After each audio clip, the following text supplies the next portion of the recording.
آج کے درس کا موضوع ہے احسان۔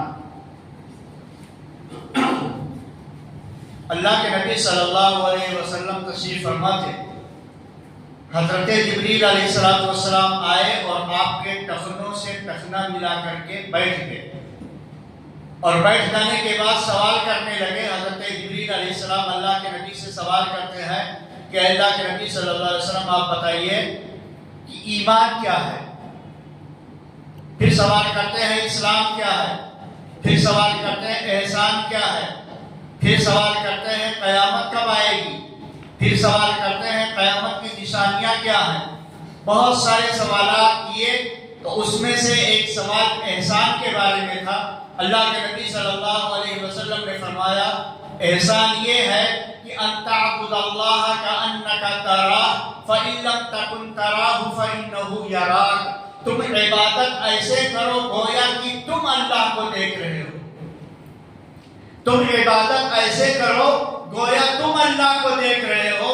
ہماری نمازوں میں کتنے پیروں اور فقیروں کا واسطہ اور اتنا سلسلہ ہو جاتا ہے کہ اللہ تبارک و تعالیٰ اور بندے کے درمیان اس میں واسطے پیدا کر دیے جاتے ہیں۔ اللہ کے نبی صلی اللہ علیہ وسلم نے فرمایا بندہ سب سے زیادہ نماز کی حالت میں اللہ سے قریب ہوتا ہے، اور اللہ کی عبادت کرنے کا جو طریقہ خلوص للہیت اور وہ مخلص ہو کر کے اللہ کی عبادت کرنا، وہ یہ ہے کہ تم ایسے عبادت کرو گویا کہ اللہ کو تم دیکھ رہے ہو۔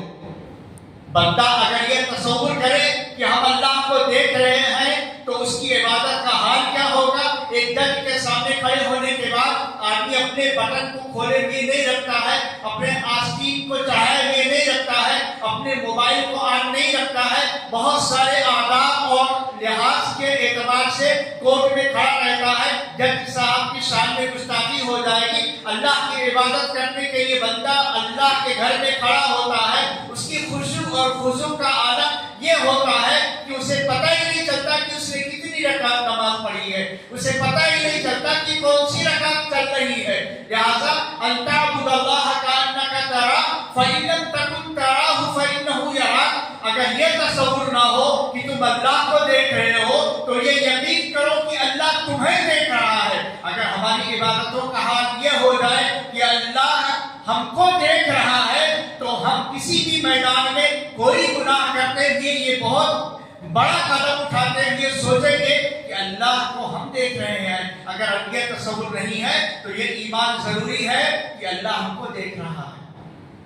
ہماری نمازیں ہم کو برائیوں سے نہیں روک پاتی ہیں۔ نماز پڑھنے کے باوجود ہماری زندگی میں تبدیلی نہیں آتی ہے، اس لیے نہیں آتی ہے ہماری نمازوں میں وہ خلوص نہیں ہے، ہماری نمازوں میں وہ الہیت نہیں ہے، ہماری نمازوں میں اللہ تعالیٰ سے خشوع اور خضوع کے ساتھ عبادت کا معاملہ نہیں ہے۔ اس لیے ہماری نمازیں نہ ہم کو بدل پاتی ہیں، نہ ہمارے طریقوں کو بدل پاتی ہیں، نہ ہماری زندگی کو بدل پاتی ہیں، نہ برائیوں کو چھڑوا پاتی ہیں۔ جبکہ اللہ نے کہا ان الصلاۃ تنہی عن الفحشاء والمنکر، بے شک نماز برائی سے انسان کو روک دیتی ہے، فحش سے روک دیتی ہے، گناہ کے کاموں سے روک دیتی ہے۔ آج ہماری زندگی میں کوئی تبدیلی نہیں۔ لہذا احسان یہ ہے کہ ہم اللہ کی عبادت اپنے معاملے میں جہاں بھی رہیں یہ تصور کریں کہ کم سے کم اللہ ہم کو دیکھ رہا ہے۔ اگر یہ بندہ یہ تصور کرتا ہے کہ فلاں آدمی دیکھ رہا ہے تو چوری کرتے ہوئے اپنے ہاتھ کو روک لیتا ہے، گناہ کرتے ہوئے اپنے ہاتھ کو روک لیتا ہے کہ فلاں آدمی دیکھ رہا ہے، کوئی نہ دیکھے تب میں یہ کام کروں۔ اللہ تو دیکھتا ہے۔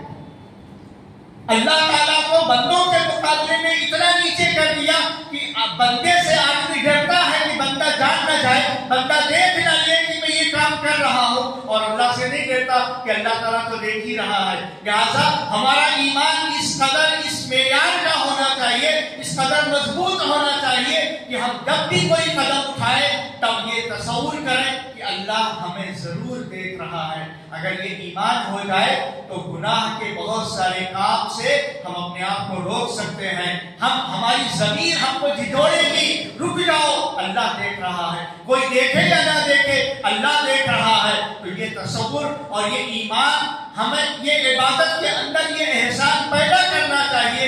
احسان کیا ہے؟ جبریل علیہ